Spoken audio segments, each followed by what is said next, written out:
حضرت سلمان فارسی رضی اللہ تعالیٰ عنہ ارشاد فرماتے ہیں کہ شعبان المعظم کا آخری دن تھا، اگلے دن رمضان شروع ہونے والا تھا کہ رسول پاک علیہ السلام نے ہمیں رمضان کی فضیلت پر خطبہ ارشاد فرمایا۔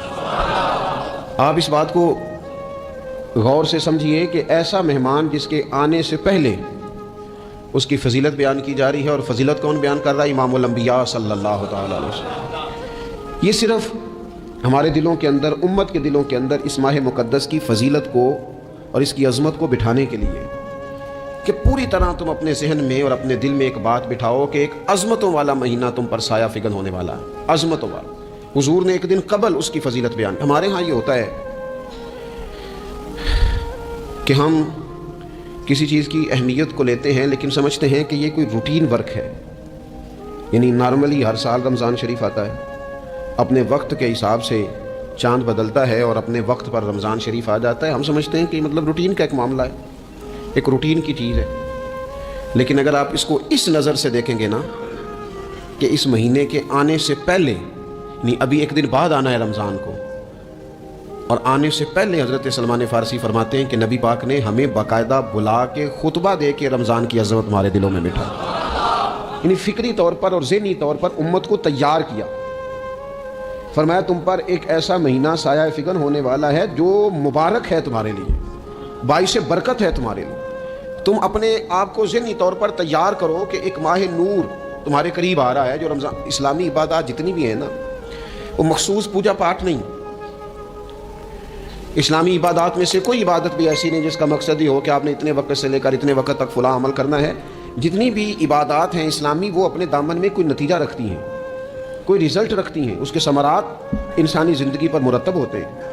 انسان کو تزکیہ نصیب ہوتا ہے، اس کے باطن کو صفائی نصیب ہوتی ہے، اسے خیر کرنے کا موقع ملتا ہے، تربیت کے بہت سارے مواقع اس میں پائے جاتے ہیں، بہت سارے اسرار و رموز کے ساتھ اسلامی عبادات ہیں۔ یہ جو رمضان المبارک ہے نا، یہ جو روزہ ہے، یہ روزہ اپنے دامن کے اندر تربیت رکھتا ہے، تربیت۔ یا ایھا الذین آمنوا کتب علیکم الصیام کما کتب علی الذین من قبلکم لعلکم تتقون۔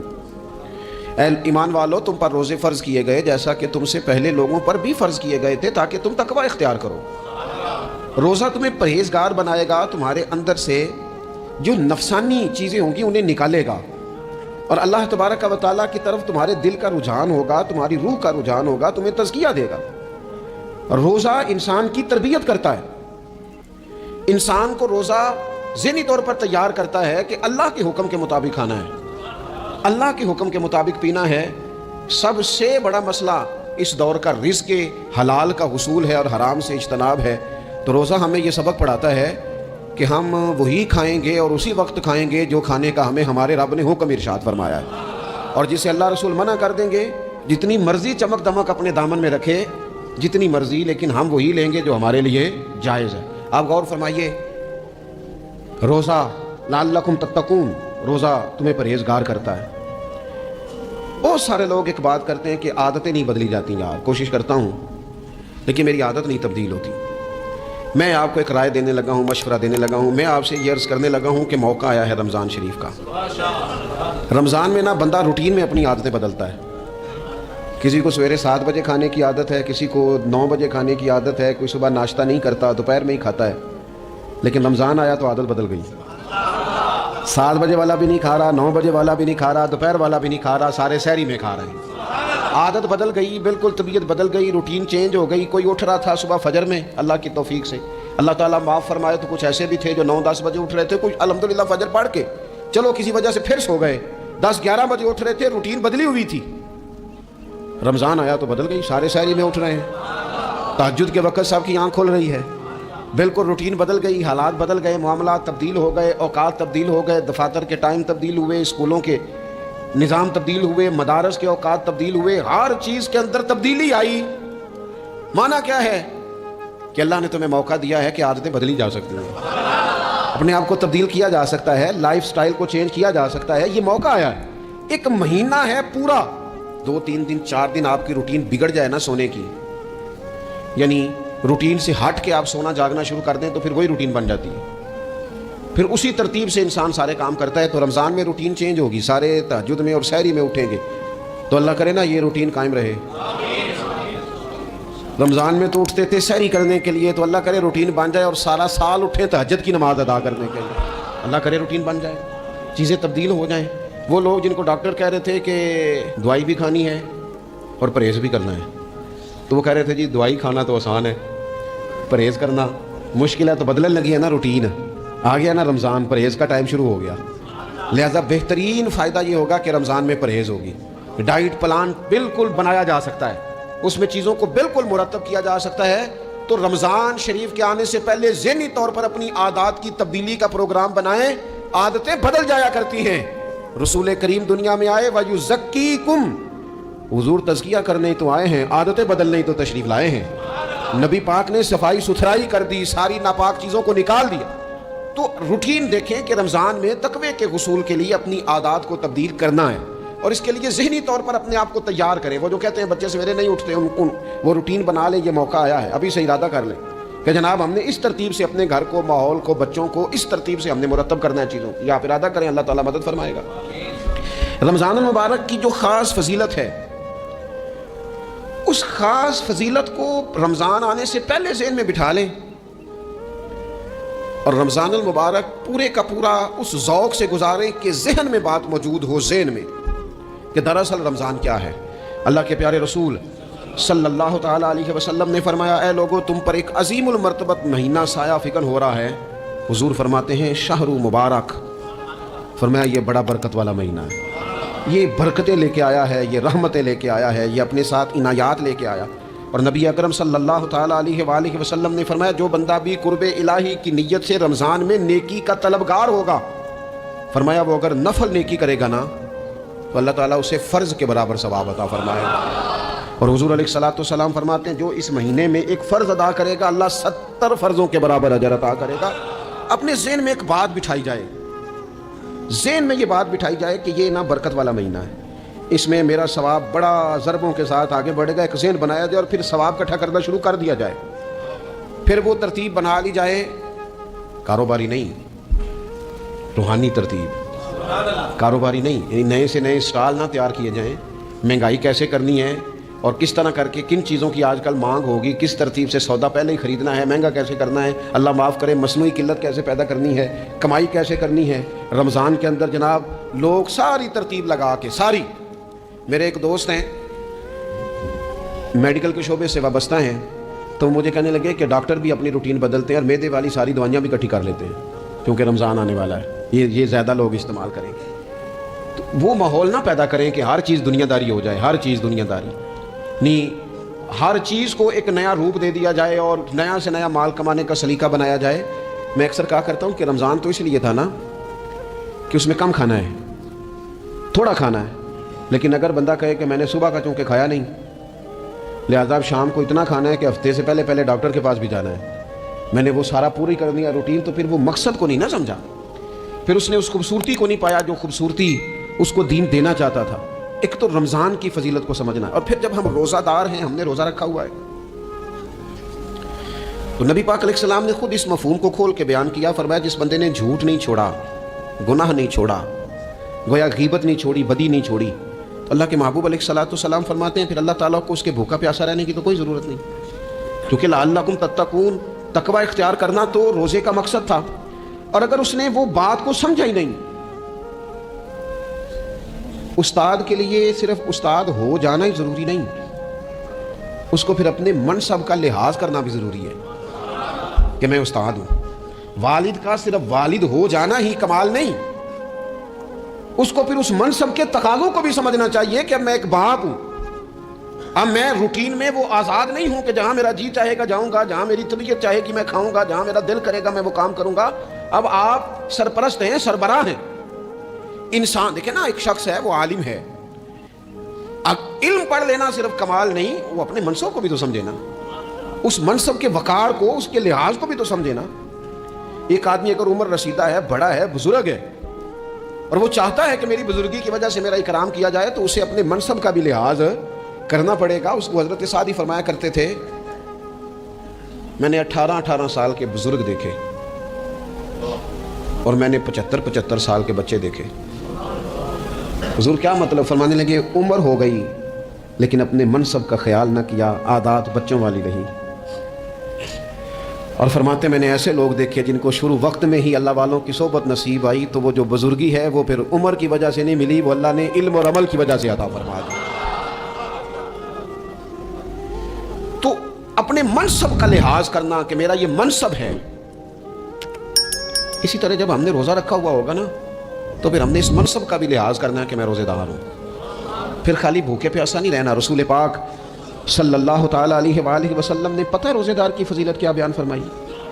اللہ کے محبوب صلی اللہ تعالیٰ علیہ وسلم فرماتے ہیں کہ رب فرماتا ہے ابن آدم کا ہر عمل اس کے لیے ہے، روزہ میرے لیے۔ اور فرمایا میں خود جزا دوں گا روزے کی، میں خود جزا دوں گا روزے کی۔ اور حضور فرماتے ہیں روزہ ڈھال ہے، جو شخص روزہ دار ہو وہ بےہودگی سے، فحش گوئی سے اجتناب کرے۔ اور اللہ کے محبوب صلی اللہ تعالیٰ علیہ وسلم فرماتے ہیں اگر کوئی شخص اسے گالی دے، اگر کوئی شخص اس سے جھگڑا کرنا چاہے تو پتہ کیا جواب دے؟ اسے کہے بھئی میں روزے دار ہوں، میرے منصب کا تقاضا نہیں کہ میں تیرے ساتھ الجھوں۔ اور رسول پاک صلی اللہ علیہ وسلم فرمانے لگے اوہو اتنی بڑی بات۔ حضور فرمانے لگے، یہ صحیح مسلم کے لفظ ہیں، کریم محبوب فرمانے لگے مجھے اس رب کی عزت کی قسم جس کے قبضے میں محمد عربی صلی اللہ علیہ وسلم کی جان ہے۔ حضور فرماتے ہیں روزہ دار کے منہ کی خوشبو اللہ تعالیٰ کے نزدیک قیامت کے دن مشک کی خوشبو سے بھی زیادہ وقت والی ہوگی۔ اس کے منہ سے جو خوشبو آتی ہے قیامت میں مشک پیچھے رہ جائے گا، اور رب کی بارگاہ میں صرف روزہ دار کے منہ سے اگر تیرے منہ کی خوشبو رب کو اتنی پسند ہے تو تجھے بھی تو اپنے منصب کا خیال ہونا چاہیے کہ میں نے روزہ رکھا ہوا ہے، میں روزہ دار ہوں۔ اور میرے نبی پاک علیہ السلام کے یہ دو لفظ ہیں نا، وہ صوفیاء ہیں نا اللہ کے نیک بندے جو ساری زندگی تڑپتے رہے کہ کبھی اے حقیقت منتظر نظر آنا لباس مجاز میں، کبھی مالک ایک دفعہ کبھی تیرا جلوہ میں، کبھی اے حقیقت منتظر نظر آنا لباس مجاز میں، لاکھوں سجدے تڑپ رہے ہیں میری جبین نیاز میں۔ اور جو ساری زندگی کہتے رہے کہ ہم تو عمر دراز مانگ کے لائے تھے 4 دن، 2 آرزو میں کٹ گئے، 2 انتظار میں، کہ دیکھو انہیں انعام ملنے لگا۔ جو اس کی راہ کے سوالی تھے، جو اس کے رستے کے مسافر تھے، جو اسے پانا چاہتے تھے، جو اس کی دید کرنا چاہتے تھے، جو اسے ملنا چاہتے تھے، میرے رسول پاک علیہ السلام نے فرمایا روزہ دار کو 2 خوشیاں ملیں گی۔ ایک خوشی اس وقت ملتی ہے جب وہ افطار کرتا ہے، اور فرمایا ایک خوشی اس وقت ملے گی جب وہ اپنے رب سے ملاقات کرے گا، جب وہ اس سے ملے گا تو اس وقت روزہ دار کو خوشی ہوگی۔ میرے دوستو خوشی تو جو ہوگی سو ہوگی، لیکن یہ لفظ بڑے حسین نہیں کہ روزہ دار کی رب سے ملاقات ہوگی، یہی لفظ بڑے با کمال نہیں؟ ایک روایت میں تو یہ ہے نا کہ روزہ میرے لیے ہے میں اس کی جزا دوں گا، اور ایک روایت میں یہ ہے کہ روزہ میرے لیے ہے اور رب فرماتا ہے میں خود روزے کی جزا ہوں، یعنی باقی نیکیوں پر ثواب ملے گا، روزہ رکھنے والے کو رب رحمان ملے گا۔ نبی اکرم صلی اللہ تعالی علیہ وسلم کے امت کے صوفیاء نے نا کچھ چیزوں کو بڑا کھولا ہے۔ عارف رومی کہتے ہیں کہ ایک دن نا محمود غزنوی نے خزانوں کے دروازے کھول دیے اور فرمایا بھئی میں نے آج ہر چیز کھول دی ہے، جو جس چیز پہ ہاتھ رکھے گا وہ اسی کی ہو جائے گی۔ لوگ دوڑے، کوئی سونے کی طرف، کوئی چاندی کی طرف، کوئی جائیدادوں کی طرف، کوئی خزانے کی کنجیوں کی طرف، کوئی بڑے بہترین گھوڑے اور اونٹوں کی طرف، لوگ دوڑ گئے، جو جس پہ ہاتھ رکھے گا اسی کا، سب بھاگ گئے۔ ایاز بیٹھا ہے، نہ وہ حسن میں رہی شوخیاں، نہ وہ عشق میں رہی گرمیاں، نہ وہ غزنوی میں تڑپ رہی، نہ وہ خم ہے زلف ایاز میں، وہ لذتیں کہاں۔ ایاز چپ کر کے بیٹھا ہے۔ پھر محمود نے ایاز کی طرف مخاطب کر کے کہا ایاز اٹھنا نہیں، آج لوٹ سے لگ گئی ہے، جو جس چیز پہ ہاتھ رکھے گا اسی کی۔ ایاز کہنے لگا بات پکی ہے نا؟ تو محمود خوش تھے، موڈ بڑا اچھا تھا، کہا بالکل پکی ہے۔ تو ایاز کہنے لگے چلو ٹھیک ہے۔ ایاز اٹھے، پیچھے سے جا کے نا تو محمود کے کندھے پہ ہاتھ رکھ دیا، محمود کے کندھے پہ ہاتھ رکھا۔ محمود کہنے لگے یہ کیا بات کا، آپ سے میں نے پوچھا تھا بات پکی ہے، جو جس پہ ہاتھ رکھے گا اسی کا نا۔ تو تھوڑی دیر پہلے مسکراتے چہروں میں آنسو آ گئے، ایاز بھی روئے تو محمود بھی روئے۔ کہا بادشاہ پکا رہنا، وہ جن کو خزانے چاہیے تھے وہ دوڑ گئے، مجھے تو چاہیے۔ لنگ کئی مہینے تے برس گئے تے تیری دید نو دیدے ترس گئے، تیری تو ملے گا۔ تو پھر کہا محمود نے، اس نے کہا میں وعدہ کر چکا تھا، بس ٹھیک ہے، باقیوں کے خزانے اور میں تیرا، طے ہو گئی۔ فرمایا باقی نیکیوں پر ثواب ملے گا، روزہ رکھنے والے کو رب رحمان ملے گا، اللہ کا قرب ملے گا۔ دیکھو نا وہ خاص انسان کو کیفیت حاصل ہوتی ہے روزے میں، رب کے ہونے کا یقین۔ وہ جو صوفیاء کہتے ہیں نا مراقبہ کرو، وہ نصیب ہوتا ہے۔ یعنی کسی کو کیا پتہ ہے اس کا روزہ ہے کہ نہیں؟ اکیلا ہے نا گھر میں، فریزر بھرا ہوا ہے، نہیں نہ کھاتا، کیوں؟ اسے پتہ ہے میرا رب میرے ساتھ ہے، میرا رب مجھے دیکھ رہا ہے۔ بس یہ تصور توحید پکا ہو جاتا ہے رمضان، تو پھر اللہ تبارک و تعالیٰ کی بھی خاص رحمت اور کوئی خاص ہی اعزاز۔ حضور فرماتے ہیں جنت کے کئی دروازے ہیں، ایک باب الریان ہے، اس سے صرف روزہ دار گزریں گے۔ آواز ہوگا روزے والے آ جاؤ، وہ آ جائیں گے، فرمایا اس خاص دروازے سے گزرو، جب گزر جائیں گے تو فرمایا بند کر دو بھائی، اور کوئی نہیں گزرے گا یہاں سے، دروازہ ہی مخصوص ہے، ان کا اعزاز ہی ذرا زیادہ ہے۔ تو میرے عزیز رمضان شریف کے اندر وہ منصب کا بس خیال رکھیں کہ میں روزہ دار ہوں، اس احتیاط کے ساتھ۔ اور دوسری جو رمضان کی چند عبادات ہیں نا، سب سے پہلی تو میں عرض کروں گا تراویح کے حوالے سے۔ یہ بات یاد رکھ لیں کہ نبی پاک علیہ الصلوۃ والسلام نے فرمایا جس نے ایمان اور احتساب کی نیت کے ساتھ رمضان میں قیام کیا، اللہ اس کے پچھلے سارے گناہوں کو معاف فرما دے گا۔ اور ایک مقام پر نبی پاک صلی اللہ تعالیٰ علیہ وسلم نے بیان کیا، یہ مشکات میں موجود ہے، حضور فرماتے ہیں رمضان اور قرآن دونوں قیامت کے دن بندے کی شفاعت کریں گے۔ رمضان کہے گا یا اللہ میں نے اسے دن بھر کھانا کھانے سے باز رکھا، اور تیری بارگاہ کے حکم کے مطابق اس نے اپنے آپ کو ان چیزوں سے بچا کے رکھا۔ اور قرآن کہے گا مالک رات میں نے اسے نیند سے روکے رکھا۔ کیا مطلب؟ اس نے کھڑے ہو کے عبادت کی، اگرچہ اس سے مراد شارحین حدیث نے تراویح بھی لیا ہے، تہجد کی نماز بھی لیا ہے، صلاۃ اللیل بھی لی ہے، لیکن میرے عزیز یہ خاص ربط ہے قرآن مجید کے ساتھ تراویح کا۔ مسنون ہے رمضان کی راتوں میں قرآن مجید اور تراویح کا پڑھنا۔ اگر تھوڑی سی نا طبیعت میں صرف تبدیلی پیدا کی جائے، میں نے دیکھا ہے کہ جو لوگ کہتے ہیں نا میرا وقت بڑا قیمتی ہے، بڑی ساری جگہوں پہ آپ کو بیٹھنا پڑتا ہے، بیٹھیں آپ 2 گھنٹے بیٹھیں، 3 گھنٹے بیٹھیں۔ میں نے دیکھا ہے لوگ جاتے ہیں کسی دفتر میں تو رات کو ہی چلے جاتے ہیں اس علاقے میں، کھڑے ہیں پاسپورٹ کے دفتر کھڑے ہیں، شناختی کارڈ کے دفتر کھڑے ہیں، امیگریشن کی لائنوں میں کھڑے ہیں۔ کچھ ذہن تو بنائیں کہ میں نے رات کھڑے رہنا ہے اور اپنے رب کی عبادت کرنی ہے۔ تراویح کو ذرا ذوق سے آپ اگر تھوڑا ارادہ کر لیں گے نا، یعنی کوئی ایسا مشکل کام نہیں۔ میری تو رائے یہ ہے کہ پہلے 3-4 دن ذرا جم کے ذہن بنائیں اور تھوڑا سا نا روٹین کو بدلنے کی کوشش نہ کریں۔ جس امام صاحب کے پیچھے تراویح شروع کریں کوشش کریں ساری وہیں پڑھیں، روٹین بدلنے سے بھی سستی آتی ہے۔ ایک دن یہاں گئے، 2 دن وہاں گئے، تو یہ روٹین بدلنے سے بھی بعض اوقات سستی آتی ہے۔ کوشش کریں ایک جگہ پہ قرآن شریف سننا شروع کریں اور پھر پورا قرآن مجید وہیں پہ سنیں۔